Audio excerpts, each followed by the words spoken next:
നാണം വേണം മോള്. എന്റെ പ്രിയപ്പെട്ടവരെ, ഇന്ന് നമ്മുടെ സമുദായത്തിലെ പെൺമക്കളുണ്ടല്ലോ, ഉസ്താദന്മാര് പറയും ദൂരം അവർക്ക് പടച്ചവനെ വാശി കൂടുകയാണ്.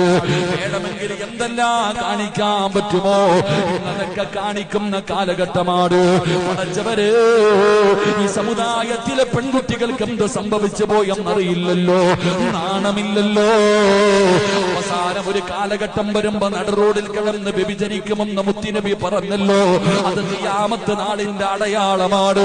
പക്ഷേ ഇന്ന് പാർക്കുകളിൽ കടന്നു ചെന്നാൽ ഏതെങ്കിലും ഒരു മരത്തിന്റെ ചുവട് കിട്ടിയാ മതിയല്ലോ. പടച്ചവനെ, മാളുകളിൽ കടന്നു ചെന്നിട്ട് ജനങ്ങൾ മുഴുവനും ഒരുമിച്ച് കൂടുന്ന സൂപ്പർ മാർക്കറ്റുകളുണ്ടല്ലോ, മാളുകളുണ്ടല്ലോ, ആ മാളുകളിൽ പോലും എന്റെ പ്രിയപ്പെട്ട ഫർദ ധരിച്ച പെൺകുട്ടികളുണ്ടല്ലോ. പരസ്യമായി നിന്ന് ചെയ്യുന്ന പേക്കൂത്തുകൾ കണ്ടാൽ സഹിക്കാൻ കഴിയില്ലല്ലോ. എന്തേ പെങ്ങളോ ഇങ്ങനെ സംഭവിച്ചു പോയത് എന്തുകൊണ്ടാണ്? എന്തുകൊണ്ടാണ് ഇത്രയും ഈ ഉമ്മത്ത് അതപ്പതിച്ചു പോയതെന്നറിയോ? ഒരൽപ്പം എവിടെയെങ്കിലും കിട്ടിയോ? ആണുങ്ങൾ കാണുന്നുണ്ടോ? നാണമില്ലല്ലോ.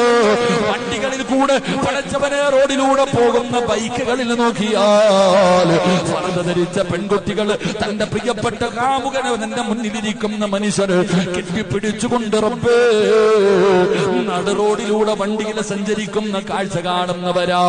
കല്യാണ വീടുകളിൽ പോയാൽ പടച്ചവനെ സഹിക്കൂലല്ലോ.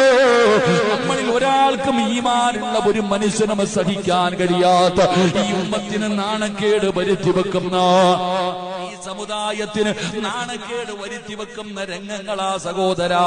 എന്റെ പെങ്ങളോട് പറയുന്നു, നീ ജീവിക്കുന്ന ഇന്ത്യ മഹാരാജ്യം, നിനക്ക് എന്ത് വസ്ത്രം വേണമെങ്കിലും ധരിക്കാം, നിനക്ക് എങ്ങനെ വേണമെങ്കിലും ജീവിക്കാം, നിനക്ക് ആരുടെ കൂടെ വേണമെങ്കിലും നടക്കാം. പടച്ചവരെ, ഒരു പെണ്ണ് സമ്മതത്തോടുകൂടി മറ്റൊരുത്തനുമായി ശാരീരികമായി ബന്ധപ്പെട്ടാൽ കേസില്ലാത്ത രാജ്യമല്ലേ.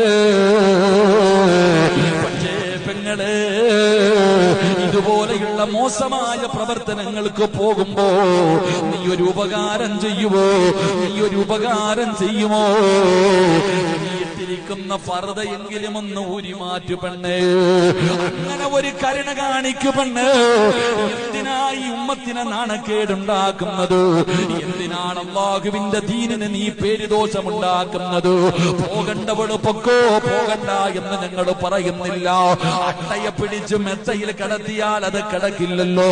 അതുകൊണ്ട്